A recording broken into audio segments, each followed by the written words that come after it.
මේ තියෙන තුඹ කරවිල වගාවක්. මේක කාබනික විදිහට තමයි පවත්වාගෙන යන්නේ.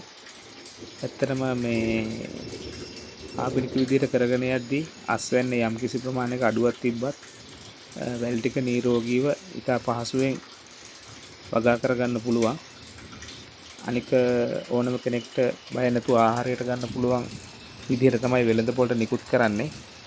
මොකද එහෙම වුණොත් මේක ගොඩක් කට්ටිය දියවැඩියා රෝගීන් සහ දානමාන වලට ගන්න දෙයක් නිසා ඉතා ආරක්ෂාකාරී විදිහට තමයි මේක වගා කරන්නේ.